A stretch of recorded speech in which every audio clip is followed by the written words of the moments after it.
You were talking about Imajae, on that front, there's been rumors swirling he's thinking about leaving. Do you know anything more about that? I know a lot about that, but I'm not going to say a whole lot about that. I'm confident that Imajae will be back with us.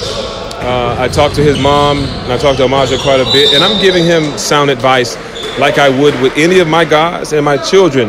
Make the best decision for yourself, but make that decision after you've gathered all the necessary information. And I wanted to know from him, what is it you're looking for? What is it you're trying to get out of this? And how can I help you? When you can answer those questions, then you can make a better, more informed decision. But like I said, I got a feeling that he's going to be back with us. So I'm not worried about him right now. He's with his AAU team. He's working, getting better. So we're doing the same thing here, getting better without him. So when he comes back, he'll see that this team is a good team without him, but we're a greater team with him. Right. So when you kind of look at, that whole situation, how much do you think it is that, you're an NBA player, you're from the same area, that you could say, you know what, I've come from the same place, I know where you're coming from.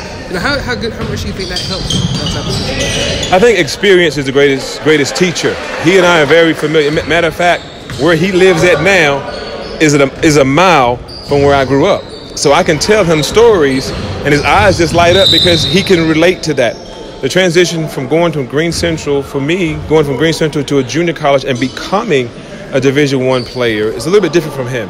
He's further along as a player than I was at this age. He's further along in the recruiting process than I was at this age, exposure-wise, also.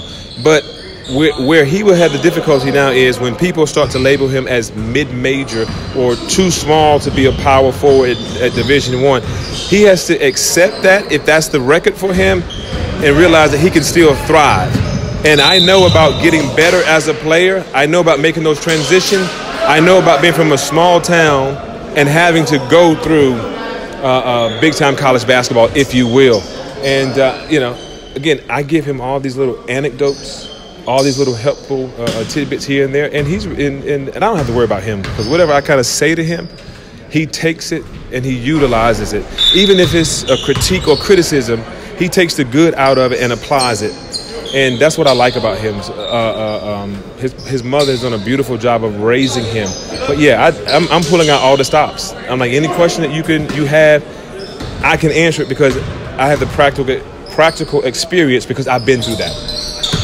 How much do you think it is, hard on kids where they have so much pressure on them to have to make that leap, to have to go somewhere and try to make that leap? It's hard if you let the pressure get to you.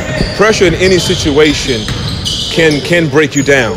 What I tell him is just relax and play basketball.